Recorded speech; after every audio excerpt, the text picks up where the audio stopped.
At first glance, a tank looks like one of the safest places on a battlefield. Thick steel armor, powerful gun, protection from bullets, shrapnel, and shell fragments. Compared to the infantryman marching through mud under artillery fire, the tank crewman appears almost comfortable. But when the engine shut down and the guns fall silent, the illusion quickly disappears. Because one of the most dangerous things a tank crew could do was to try and get some sleep. During the Second World War, official regulations recommended that a tank crew spend no more than 10 hours a day inside their vehicle. The rest of the time was meant to be spent outside, resting, eating, and sleeping. In combat, though, this was rarely possible. Tanks were constantly on the move. Crews stayed close in case of sudden attacks, counterattacks, or orders to advance. And when rest did come, it was often taken wherever the tank happened to stop. Sleeping inside the tank was almost unheard of. There was no room to lie down, and no comfort to speak of. Instead, crews climbed out and slept on the ground beside their vehicle.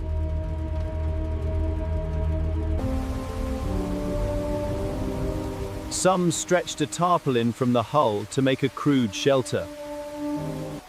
Others simply lay in the dirt, boots on, and helmets under their heads. Artillery fire never stopped entirely. Even while resting, shells could land nearby at any moment. To protect themselves, some crews dug shallow trenches in front of their tank, then carefully drove the vehicle over the top. The tank's armored belly acted as a shield against shrapnel while the men slept below. It was an improvised solution, and a dangerous one. On soft ground, the weight of the tank could cause it to sink. And if that happened, the men underneath had little chance of escape. Crushed, trapped, or suffocated by the very machine meant to protect them. Many tankers refused to sleep beneath their vehicles at all. Better to take their chances with the enemy shells, they reasoned, than to die under their own tank. Tanks were built for protection and firepower, not comfort. Inside, space was brutally limited. Crewmen were packed shoulder to shoulder, surrounded by steel walls, ammunition racks, radio equipment, and the massive breech of the main gun. There was no room to stand, no room to stretch, often not even enough room to fully turn around. Every movement had to be practiced and precise. A misplaced elbow or a wrong step could jam the controls or injure a fellow crewman. The air inside the tank was stale and heavy. Exhaust fumes were vented outside, but traces always lingered within the fighting compartment. The smell of oil, fuel, burnt propellant, and sweat mixed all together into a permanent haze. Bathing was rare, fresh clothes even rarer. After a few days or weeks in the field, the tank itself seemed to absorb the odor of its crew. Then there was the heat. The tank engines generated enormous amounts of heat, especially in summer or in enclosed fighting compartments. Temperatures inside could exceed 100 degrees Fahrenheit, that's about 38 degrees Celsius, even higher during combat. Firing the main gun added to the heat, so did long periods with hatches closed. Dehydration was constant. Heat exhaustion and heat stroke were real threats, even without enemy action. And there were no bathrooms. Crewmen used whatever containers were available, or held it as long as they could. Hygiene was primitive at best. The tank was a weapon. Living inside of it was punishment. Ironically, one of the greatest dangers to a tank crewman wasn't the enemy, but the tank itself. The interior of a tank was bare steel, no padding, no insulation. As the vehicle lurched across rough terrain, the crew was thrown around violently against the walls, the floor, and the gun mount. Heads struck steel, limbs slammed into equipment. Concussions were common.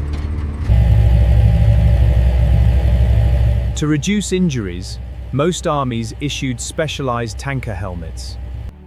Unlike infantry helmets, these were padded and flexible, designed to protect against impact rather than shrapnel. Even so, injuries were unavoidable. A sudden stop, a sharp turn, or a hidden obstacle could send a crewman crashing into solid metal without warning.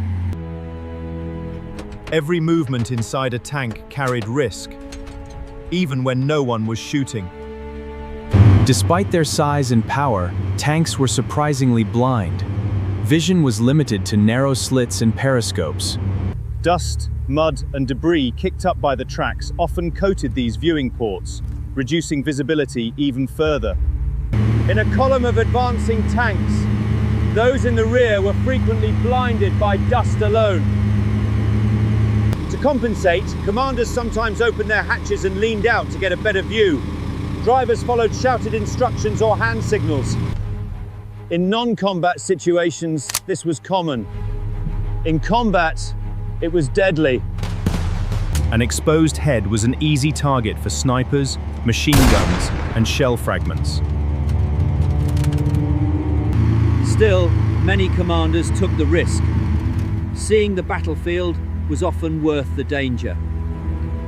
When under fire, crews buttoned up, sealing every hatch. Once closed, visibility dropped dramatically. Drivers often moved almost blindly, guided by the commander's voice over the intercom. A single mistake could send the tank into a ditch, a minefield, or directly into enemy fire. If heat and confinement weren't enough, there was also the noise. Tanks were deafening. The engine alone produced a constant roar. Inside the uninsulated steel hull, sound echoed and amplified. Normal conversation was impossible. Crews relied on intercom systems, hand signals, shoulder taps. And even kicks to communicate. In combat, the noise became overwhelming. The main gun firing produced sound levels well over 150 decibels. Enough to cause instant pain and permanent hearing damage.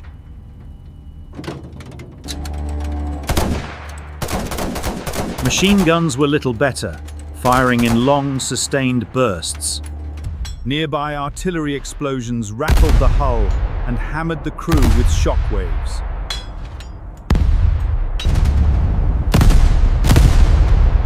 Some tank helmets included ear protection, but it was limited. Over time, hearing loss became almost inevitable. Many veterans left the war partially deaf, a souvenir of life inside armored steel. Against small arms fire, tanks were nearly invulnerable. Rifle bullets and machine gun rounds bounced harmlessly off the armor. But heavier weapons were a different matter. Enemy tanks, artillery, aircraft, and dedicated anti-tank weapons could penetrate armor at close range. Weapons like anti-tank guns, rockets, and shaped charges turned tanks into priority targets. When a tank was hit, everything happened at once. Armor fragments, known as spall, could break loose inside the hull, turning the interior into a storm of razor-sharp metal. Ammunition might ignite. Fuel could catch fire. If the damage was severe, the crew's first instinct was simple: get out. Escape routes varied by tank design. Some had multiple hatches, others had only one or two. The training emphasized speed.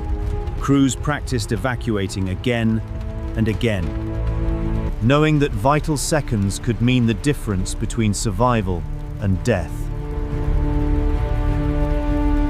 Still, many never made it out. Hatches jammed, fires spread too quickly, tanks overturned or burned from the inside out. A tank that once felt invincible could become a metal coffin in moments. The tank was one of the most powerful weapons of the Second World War.